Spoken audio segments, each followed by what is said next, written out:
नमस्ते। आप सभी का बहुत बहुत स्वागत है निस्वार्थ ऑनलाइन क्लासेस के इस यूट्यूब चैनल पे।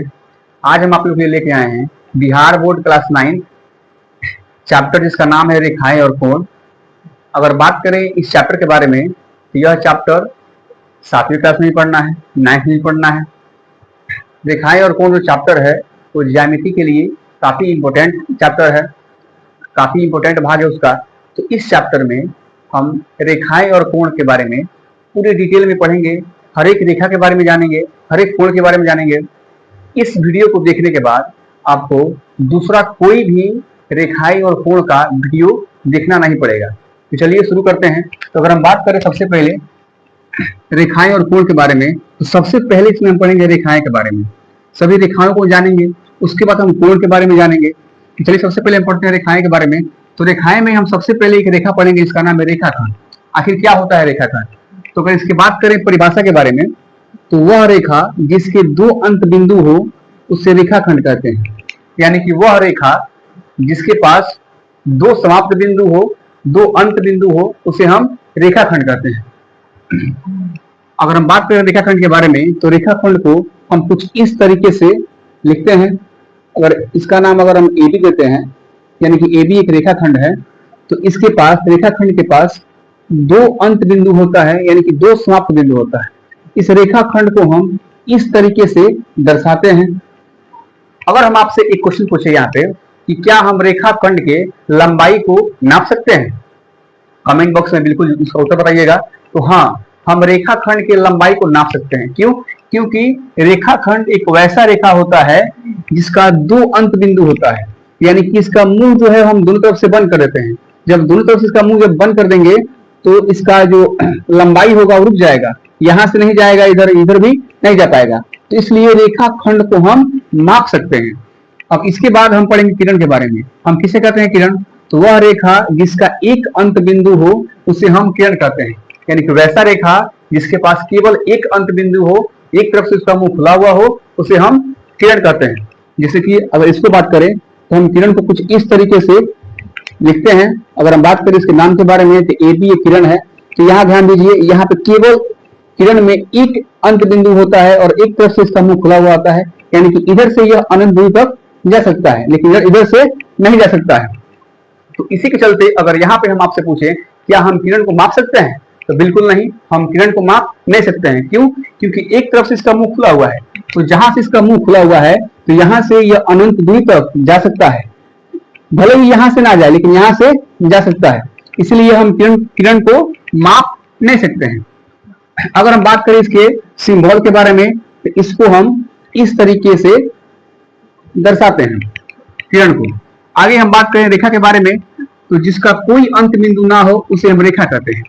यानी कि जिसका कोई भी अंत बिंदु ना हो उसे हम रेखा कहते हैं। यानी कि जिसका मुंह दोनों तरफ से खुला हुआ हो इस तरीके से, और इसको हम नाम देते हैं ए, यहाँ पे बी, तो इसे क्या कहते हैं? इसे हम कहते हैं रेखा। इसका मुंह यहाँ से भी खुला हुआ है और यहाँ से भी खुला हुआ है। जब इसका दोनों तरफ से मुंह खुला हुआ है तो यहाँ से इसको हम आगे बढ़ाएं तो यहाँ से यह अनंत दूर तक जा सकता है और यहाँ से भी जा सकता है। तो इससे अगर हम आपसे इस पे पूछे क्वेश्चन कि क्या हम रेखा को माप सकते हैं, तो जी बिल्कुल नहीं, हम रेखा को भी माप नहीं सकते हैं, क्योंकि इसका मुंह दोनों तरफ से खुला हुआ है। जब इसका मुंह खुला हुआ है यह स्थिर नहीं है, इसलिए हम रेखा को भी माप नहीं सकते हैं। अगर हम बात करें इसके सिंबल के बारे में, तो रेखा को हम कुछ इस तरीके से दर्शाते हैं। ठीक है, चलिए अब इसके हम आगे बढ़ते हैं। अब आगे हम बात करेंगे बिंदु के बारे में। यानी कि हम बिंदु किसे कहते हैं? तो जिसका लंबाई, चौड़ाई तथा मोटाई ना हो, लेकिन एक निश्चित स्थान घेरता हो, उसे हम बिंदु कहते हैं। यानी कि बिंदु क्या होता है? तो जिसके पास ना कोई लंबाई हो, ना कोई चौड़ाई हो और ना कोई मोटाई हो, लेकिन एक निश्चित स्थान घेरता हो। जैसे कि हम बात करें, इसको क्या कहते हैं? इन सभी को क्या बोलते हैं? इन सभी को हम बोलते हैं बिंदु। इसके पास अपना ना कोई लंबाई होता है, ना कोई चौड़ाई होता है और ना ही कोई मोटाई होता है, लेकिन यह एक स्थान घेरता है। यह एक भले ही बहुत कम स्थान घेरे, लेकिन थोड़ा सा ही निश्चित स्थान घेरता है, इसको हम बिंदु कहते हैं। अब हम इसके आगे बढ़ते हैं। हम आगे पढ़ेंगे, जानेंगे संरेख बिंदु के बारे में। यानी क्या होता है संरेख बिंदु? तो यदि 3 या 3 से अधिक बिंदु एक ही रेखा पर स्थित हो उसे हम संरेख बिंदु कहते हैं। यानी कहने का मतलब है यदि 3 बिंदु या फिर 3 से अधिक बिंदु जब एक ही रेखा पे स्थित होता है, एक ही रेखा पे होता है, उसे हम संरेख बिंदु कहते हैं। जैसे कि मान लीजिए एक रेखा यहाँ पे दिया गया है और इस रेखा पे एक बिंदु यहाँ पे है, एक बिंदु यहाँ पे है, एक बिंदु यहाँ पे है, एक बिंदु यहाँ पे है। तो यहाँ पे कितना बिंदु है? 4 बिंदु। तो क्या होता है संरेख बिंदु? यदि 3 या 3 से अधिक बिंदु, यानी कि कम से कम 3 बिंदु हो या फिर उससे ज्यादा कितना हो बिंदु हो, अगर सभी बिंदु अगर एक ही रेखा पे आ जाते हैं, यानी कि सभी बिंदु यहाँ पे एक ही रेखा पे जब आ जाते हैं, तो इसे हम कहते हैं संरेख बिंदु। इसे क्या बोलते हैं? संरेख बिंदु। अब हम इसके आगे बढ़ते हैं। अब हम इसके आगे पढ़ेंगे असंरेख बिंदु। क्या होता है असंरेख बिंदु? यदि किसी रेखा पर 3 या 3 से अधिक बिंदु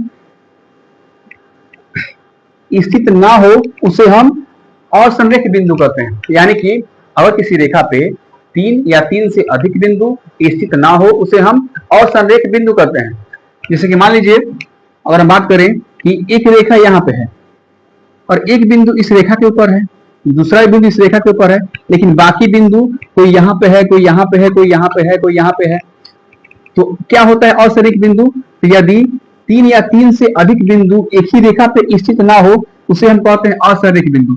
यहाँ पे बस 2 ही बिंदु है जो इस रेखा पे स्थित है, अब बाकी सारा बिंदु रेखा से अलग है, कहीं कहीं दूसरे स्थान पे है, तो रेखा पे नहीं है, तो उसी हम कहते हैं असंरेख बिंदु।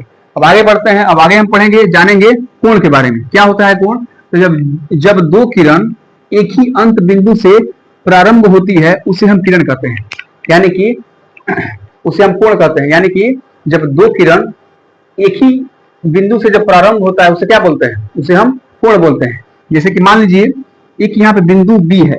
क्या है? बिंदु बी है और इस बिंदु बी से एक किरण हमारा बी ए ऐसे गया है और इसी बिंदु बी से एक किरण हमारा बी सी ऐसे गया है, तो इसका अंत बिंदु एक ही है लेकिन इससे 2 किरण निकला हुआ है।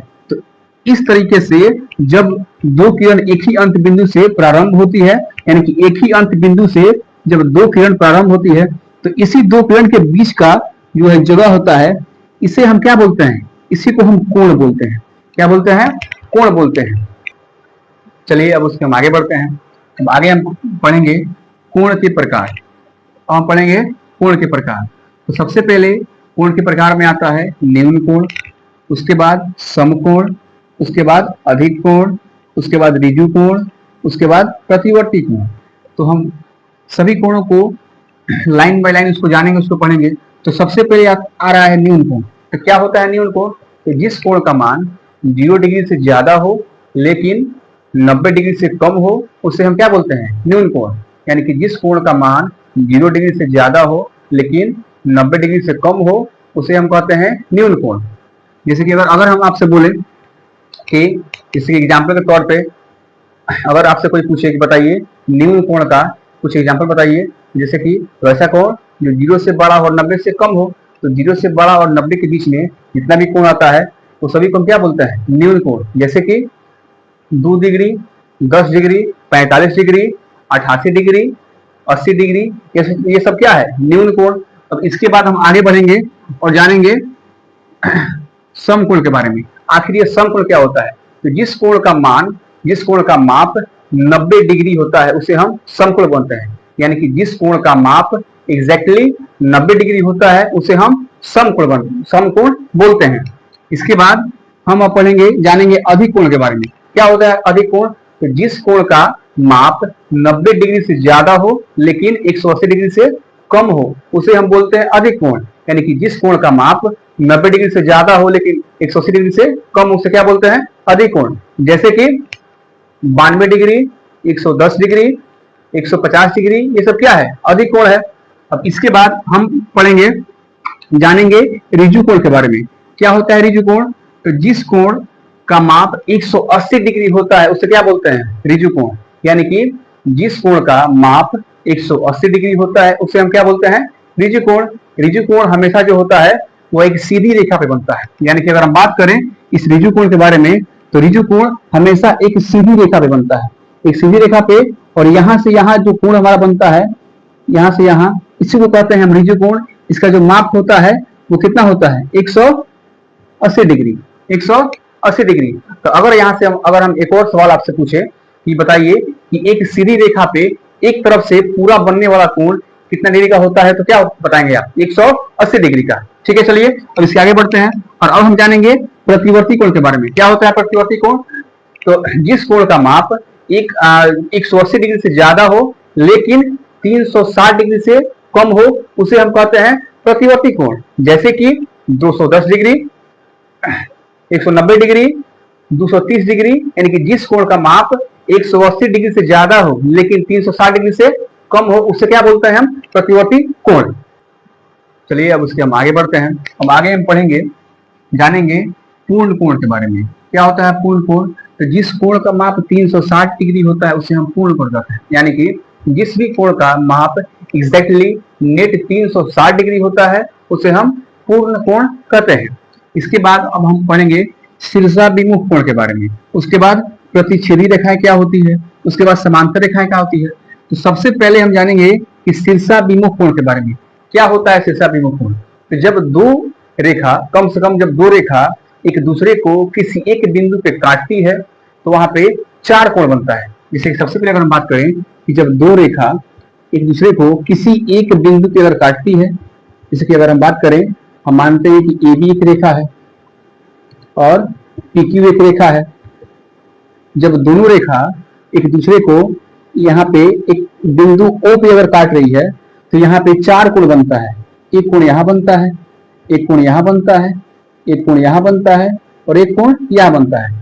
तो क्या होता है शीर्षाभिमुख कोण? तो जब दो रेखा एक दूसरे को किसी एक बिंदु पे जब काटती है तो यहाँ पे जो आमने सामने की जो कोण बनती है, यहाँ पे जो कि एक दूसरे के आमने सामने होती है, यह आमने सामने की कोण आपस में बराबर होती है।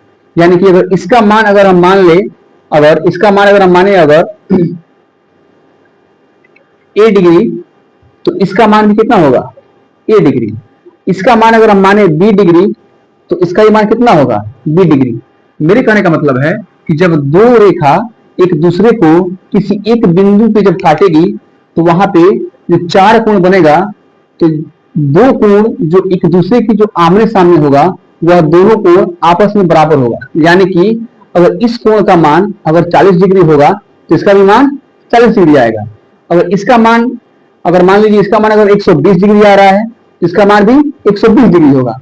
यानी कि आमने सामने की जो कोण बनेंगी वो सभी आपस में क्या होंगी, बराबर होगी। यह कोण इसके बराबर होगा, यह कोण इसके बराबर होगा।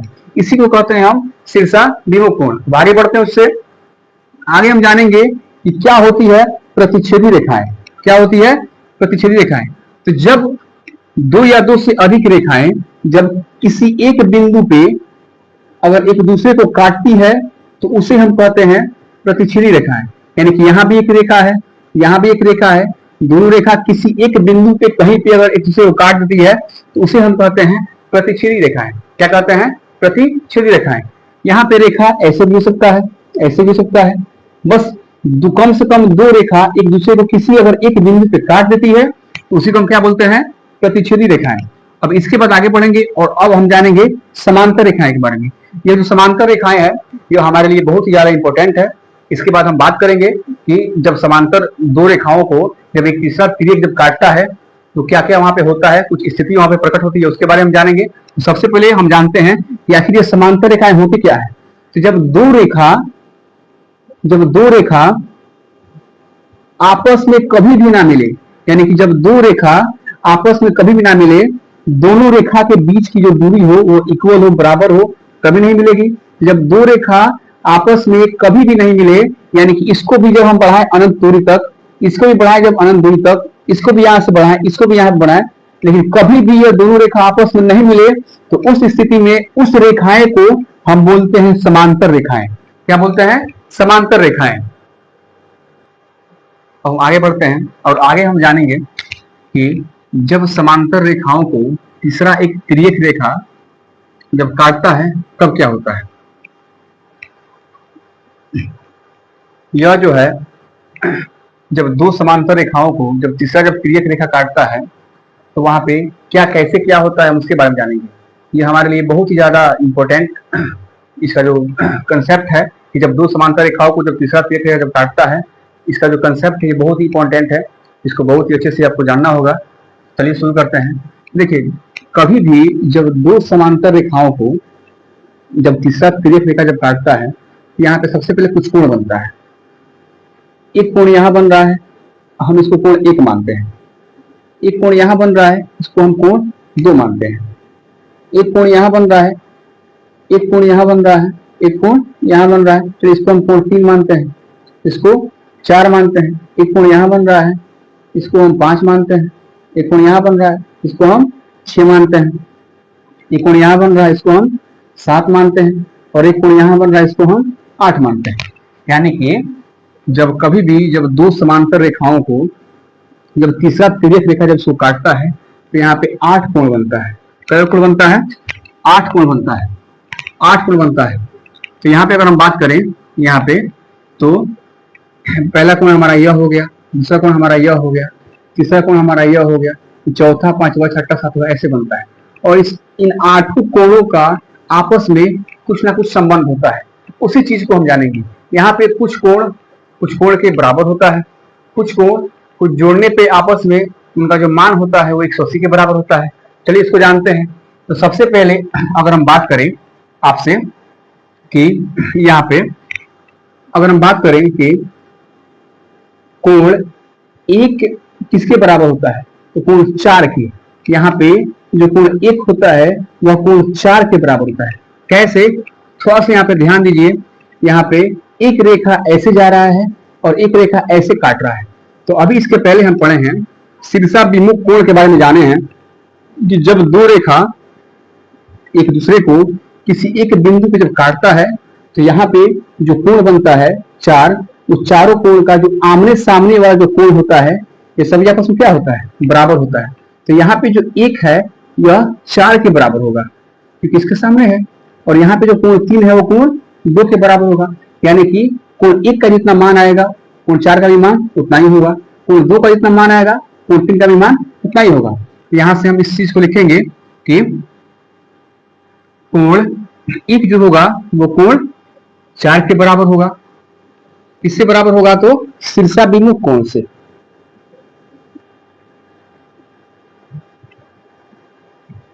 शीर्षाभिमुख कोण से। इसके बाद कोण 2 जो होगा कोण 3 के बराबर होगा, यानी कोण 2 जो होगा वो कोण 3 के बराबर होगा। ये भी किससे? तो शीर्षाभिमुख कोण से।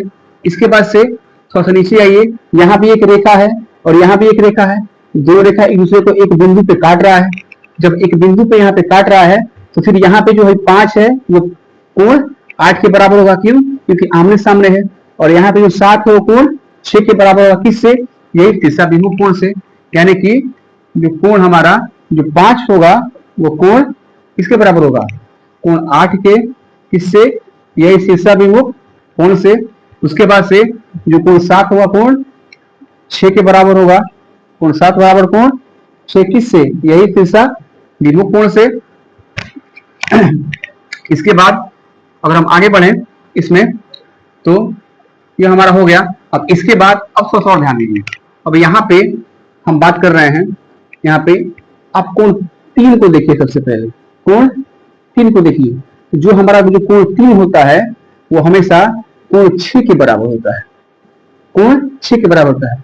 कभी भी जब दो समांतर रेखाएं अगर दी गई हो और तीसरा रेखा जब उनको काटे, तो यहाँ पे एक जेड आकार का एक ऐसे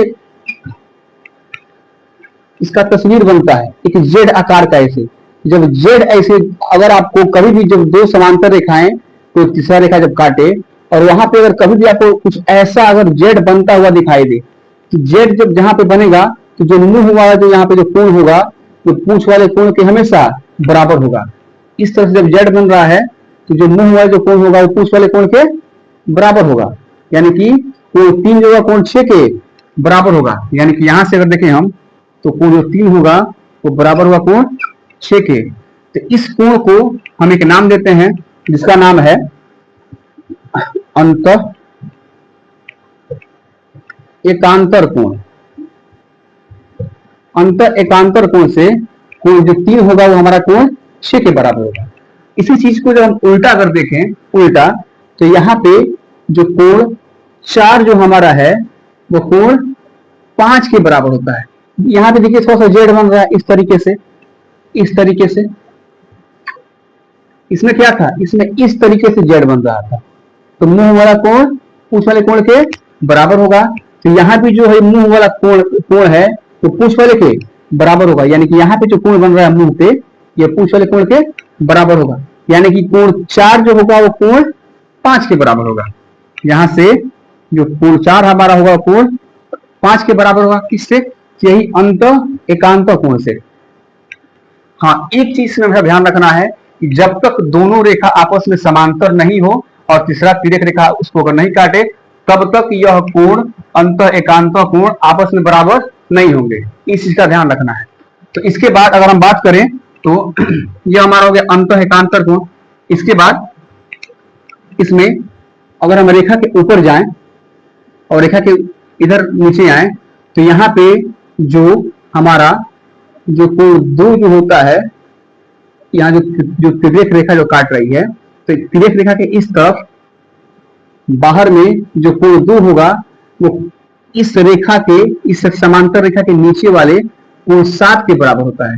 यानी कि इस दोनों रेखा के ऊपर में, इस तरफ ऊपर में एक रेखा के दाएं तरफ, तो इधर रेखा के एक बाएं तरफ, यानी कि जो हमारा जो कोण 2 होता है वह कोण 7 के हमेशा बराबर होता है। कोण 2 जो होगा हमारा कोण 7 के बराबर होगा, यानी कि यहां से जो हमारा जो कोण 2 होगा वो हमेशा कोण 7 के बराबर होगा। इसका क्या नाम है, जब ऐसे बराबर होता है तो इसको हम नाम देते हैं बाह्य एकांतर कोण। यानी कि बाह्य एकांतर कोण से कोण 7 के बराबर होगा, यानी कि जो कोण 2 होगा कोण 7 के बराबर होगा। इसी प्रकार से यहाँ पे कोण 1 जो हमारा होगा वो कोण 8 के बराबर होगा, बाह्य एकांतर कोण से ही। जो हमारा जो कोण 1 होगा वो बराबर होगा कोण 8 के, इसके कोण 8 के। कैसे, तो बाह्य एकांतर कोण। देखिए, बाह्य एकांतर कोण पहचानने का तरीका होता है कि दोनों समांतर रेखा के ऊपर और एक नीचे, और एक रेखा के जो तीसरा जो तिर्यक रेखा है उस रेखा के एक बाएं तरफ में बनेगा तो एक दाएं तरफ में बनेगा, एक दाएं तरफ में बनेगा तो एक बाएं तरफ में बनेगा। इसी को कहते हैं हम बाह्य एकांतर कोण। तो आगे अब चलिए, अब इसके बाद हम आगे और इसको देखते हैं। अब हम इसके आगे बढ़ते हैं। अब हम बात करेंगे, अभी हम बात किए कि शीर्षाभिमुख कोण से कौन कोण किसके बराबर होता है, उसके बाद से अंत एकांत कोण से कौन कोण किसके बराबर होता है, उसके बाद से बाह्य एकांत कोण से कौन कोण किसके बराबर होता है। अब इसके बाद हम बात करेंगे, ध्यान दीजिए कि यहाँ पे अब जो हमारा रेखा के एक तरफ देखना है हमको, यहाँ पे जो तिर्यक रेखा काट रहा है उसके एक तरफ और फिर उसके एक तरफ देखना है। तो अगर हम इस दायां तरफ अगर देखें तो यहाँ पे रेखा के ऊपर में कौन सा कोण है, कोण 2 है। कौन कोण है, कोण 2। और यहाँ भी रेखा के ऊपर कौन कोण है, कोण 6 है। कौन है, कोण 6। तो कोण 2 जो होता है हमारा हमेशा कोण 6 के बराबर होता है, यानी कि यहाँ का कोण हमेशा कोण यहाँ के बराबर होगा जब 2 समांतर रेखा को तिर्यक रेखा काटेगा तब। तो यहाँ से कोण 2 जो होगा वो बराबर होगा हमेशा कोण 6 के। इसको कौन सा नाम देते हैं, तो इसको हम नाम देते हैं संगत कोण से, संगत कोण से। उसके बाद से अगर हम बात करें रेखा के नीचे, तो रेखा के नीचे यानी कि यह जो रेखा है इसके नीचे कौन है, कोण 4 है। और फिर यह जो रेखा है इसके नीचे कौन है, कोण 8 है। तो कोण 4 कोण 8 के बराबर होता है, कोण 4 कोण 8 के बराबर होता है। ये भी किससे, संगत कोण से। अब जो तीसरा तिर्यक रेखा है इसके हम इस साइड आएंगे, लेफ्ट साइड यानी कि बायां साइड। और यहाँ भी रेखा के ऊपर कौन है, कोण 1। यहाँ भी रेखा के ऊपर कौन है, कोण 5। तो कोण 1 कोण 5 के बराबर होगा हमेशा। जो कोण 1 होगा वो कोण 5 के बराबर होगा, किससे, यही संगत कोण से। इसके बाद से अब हम रेखा के नीचे आएंगे, तो रेखा के नीचे कौन है, कोण 3। तो हमेशा कोण 3 कोण 7 के बराबर होगा। जो कोण 3 हमारा जो होगा हमेशा कोण 7 के बराबर होगा। कोण 7 के बराबर होगा किससे? ये भी संगत कोण से। किससे? संगत कोण से। तो इस तरीके से जो कोण 2 होता है वो कोण 6 के बराबर होता है, जो कोण 4 होता है कोण 8 के बराबर होता है, कोण 3 कोण 7 के बराबर होता है और कोण 1 कोण 5 के बराबर होता है। जो संगत कोण होता है वो हमेशा उसको पहचानने का एक ही तरीका होता है।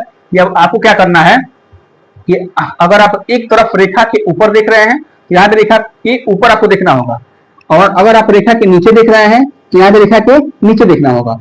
और अगर आप तिर्यक के बाएं साइड में देख रहे हैं तो बाएं साइड में भी आपको रेखा के ऊपर देख रहे हैं तो रेखा के ऊपर देखना होगा, नीचे देख रहे हैं तो नीचे देखना होगा। अब इसके बाद एक आखिरी हमारा जो कोण बचता है वो क्या होता है? तो अब यहाँ ध्यान दीजिए, अब जो दो समांतर जो रेखा होता है उस रेखा के एक साइड में जो तिर्यक रेखा जो काटता है तो अंदर में अंतः में यानी कि अंदर में एक तरफ यहां भी एक कोण बनता है और यहां भी एक कोण बनता है।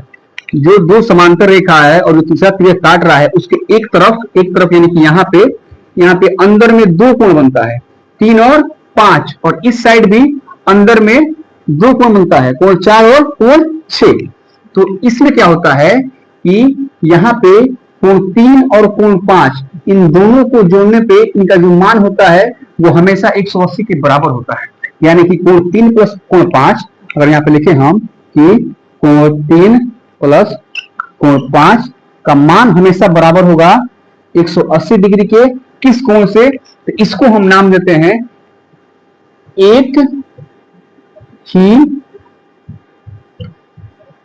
ओर के अंतः कोण। एक ही ओर के अंतः कोण, एक ही ओर के अंतः कोण से 3 और 5 दोनों को जोड़ने पे इनका जो मान होता है वो हमेशा 180 के बराबर होता है। हम इस साइड देख लिए, अब सेम इसी प्रकार से इस साइड आएंगे तो कोण 4 और कोण 6, यहाँ पे कोण 4 और कोण 6 को दोनों को जोड़ने पे इनका भी मान 180 के बराबर आता है। इसको कौन सा कोण का नाम देते हैं? तो इसको भी इसी कोण का नाम देते हैं एक ही ओर के अंतः कोण। एक ही ओर के अंतः कोण। तो इस तरीके से हम इस वीडियो में जो हम चैप्टर अभी पढ़ रहे हैं रेखाएं और कोण, तो इस तरह से हम सभी रेखाएं के बारे में बात किए हैं, उसको पढ़े, उसको जाने हैं। उसके बाद हम सभी कोण के बारे में जाने हैं। उसके बाद जब दो समांतर रेखा को जब तिर्यक रेखा काटता है तो वहां पे जो 8 कोण बनता है, 8 कोण में आपस में क्या क्या संबंध होता है, कौन कोण किसके बराबर होता है, किस किस कोण को जोड़ने पे उनका मान 180 के बराबर होता है, उन सब के बारे में जाने हैं। तो इस तरीके से यह हमारा जो टोटल जो कंसेप्ट का जो वीडियो था वो समाप्त होता है। तो अगर आपको वीडियो पसंद आया हो तो प्लीज वीडियो को लाइक कीजिए और ज्यादा से ज्यादा मात्रा में वीडियो को शेयर कीजिए, और प्लीज अगर आप चैनल पर नए हैं तो चैनल को सब्सक्राइब जरूर कीजिए। मिलते हैं अगले वीडियो में।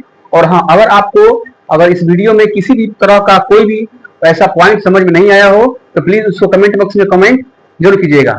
Thank you.